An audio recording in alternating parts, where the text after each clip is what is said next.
Hello friends, అందరికీ నమస్కారము. Friends, తెలంగాణలో గృహజ్యోతి ఉచిత కరెంటు పథకానికి సంబంధించి ఒక 3 అప్డేట్స్ వచ్చాయండి. సో ఎవరికైతే తెలంగాణలో కొత్తగా రేషన్ కార్డు వచ్చిందో అటువంటి వారికి కూడా గృహజ్యోతి ఉచిత కరెంటు పథకాన్ని వర్తింపజేయాలని చెప్పేసి కూడా ప్రభుత్వం ఆలోచిస్తూ ఉందండి. సో అసలు ఉచిత కరెంటు పథకానికి కొత్తగా రేషన్ కార్డు వచ్చిన వాళ్ళు ఎలా అప్లై చేసుకోవాలి, ఏంటి అనేదంతా కూడా డీటెయిల్గా చెప్తాను. జాగ్రత్తగా ఎండ్ వరకు చూడండి.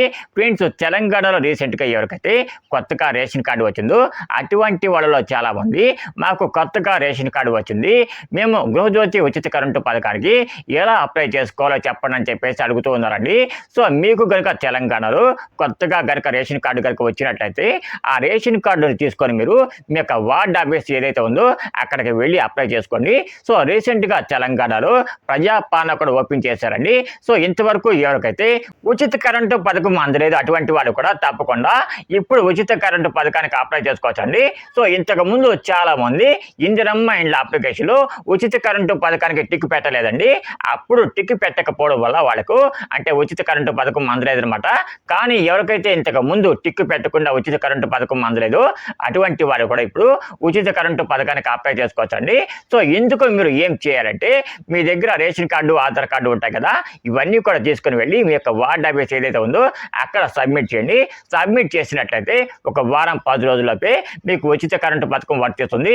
అంతేకాదు రేషన్ కార్డు కొత్తగా ఎవరైతే తీసుకున్నారో అటువంటి వాళ్ళు కూడా ఉచిత కరెంటు పథకానికి అప్లై చేసుకోవచ్చు అండి.